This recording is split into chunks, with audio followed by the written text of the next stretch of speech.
بسم اللہ الرحمن الرحیم۔ السلام علیکم ٹینتھ کلاس بیٹا، آپ لوگ اسلامیات اختیاری میں حصہ آیات میں سے آیت نمبر 15 تک کر چکے ہیں۔ بیٹا آج آپ اس کی آیت نمبر 16 کریں گے۔ پہلے میں آپ کو اس آیت کے لفظی معنی اور بامحاورہ ترجمہ اور پھر اس کی تشریح کرواؤں گی۔ ومن، اور جو یقتل قتل کرے مومنن مومن کو متعمدن جان بوجھ کر فجزاؤہ پس اس کا بدلہ جہنم خالدن ہمیشہ رہے گا فیہا اس میں وغضب اللہ اور اللہ غضبناک ہوا علیہ اس پر ولعنہ اور اس پر لعنت کی وأعد اور تیار کیا لہ اس کے لیے عذاباً عذاب عظیماً بڑا۔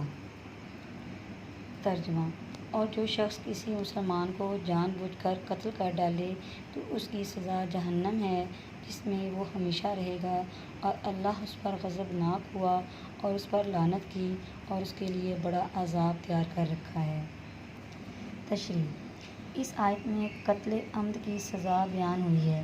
بیٹا قتل عمد ہوتا ہے کسی کو جان بوجھ کر قتل کرنا، اور ایک ہوتا ہے قتل غیر عمد جس میں انسان کی مرضی شامل نہیں ہوتی لیکن حادثاتی طور پر کسی کا قتل ہو جاتا ہے، یعنی کوئی عمارت تعمیر کر رہا ہے، نیچے سے گزرا، اوپر سے اینٹ گری اور اس کے سر پہ لگی اور وہ انسان مر گیا، تو ایسے قتل کو قتل غیر عمد کہتے ہیں۔ ٹھیک ہے بیٹا، یہاں بات ہو رہی ہے قتل عمد کی۔ یہ وہی سزا ہے جو قرآن نے کافروں کے لیے بتائی ہے۔ اس آیت کو پڑھ کر مسلمان کا دل لرز اٹھتا ہے اور وہ دیکھتا ہے کہ کسی مسلمان کو جان بوجھ کر قتل کرنے والے پر خدا غصے ہوتا ہے اور اسے اپنی رحمت سے دور کر دیتا ہے اور بڑا عذاب اس کے لیے تیار کرتا ہے اور اسے اس گناہ کے بدلے دوزخ میں ڈالے گا جس میں وہ ہمیشہ رہے گا، ہاں اگر اللہ خود چاہے تو اسے دوزخ سے نکال لے۔ اتنی سخت سزا اس لیے ہے کہ ایک مسلمان کا دوسرے مسلمان پر سب سے بڑا حق اس کی جان کا احترام ہے۔ اگر ایک مسلمان اپنے مسلمان بھائی کو جان بوجھ کر قتل کر دیتا ہے تو گویا اس نے حقوق العباد میں سب سے بڑے حق کو تلف کر دیا۔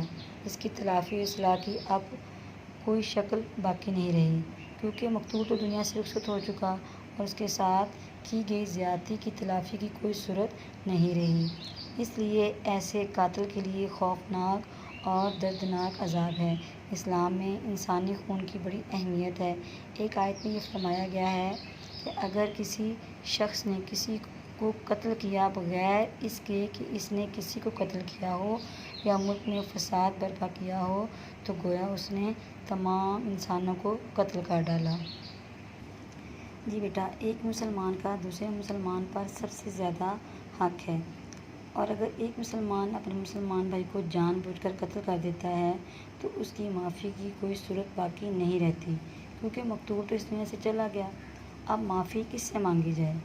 اور اللہ تعالیٰ بھی اس وقت تک انسان کو معاف نہیں کرتا جب تک ایک انسان دوسرے انسان کو معاف نہ کر دے، تو اس طرح مقتول کے اس دنیا سے جانے کے بعد معافی کی کوئی صورت باقی ہی نہیں رہتی۔ اسلام کا سب سے بڑا مشن پرامن معاشرے کا قیام ہے۔ اس میں اخوت و مساوات اور عدل و انصاف کا دورہ ہو، ایک ہی نظریے کے ماننے والے، ایک خدا، ایک رسول اور ایک کتاب پر ایمان رکھنے والے اگر ایک دوسرے کے خون سے ہاتھ رنگنے لگیں تو اس سے بڑھ کر اسلام کو اور کیا نقصان پہنچایا جا سکتا ہے۔ یہ بیٹا اس آیت سے ثابت ہوا کسی مسلمان کو جان بوجھ کر قتل کرنا جائز نہیں، اور جو شخص جان بوجھ کر مومن کو قتل کر دے تو اس کا ٹھکانہ دوزخ ہے۔ کروائی گئی آیت نمبر 16 معنی اور بامحاورہ ترجمہ اور تشریح اچھی طریقے سے بیٹا آپ نے یاد کرنی ہے۔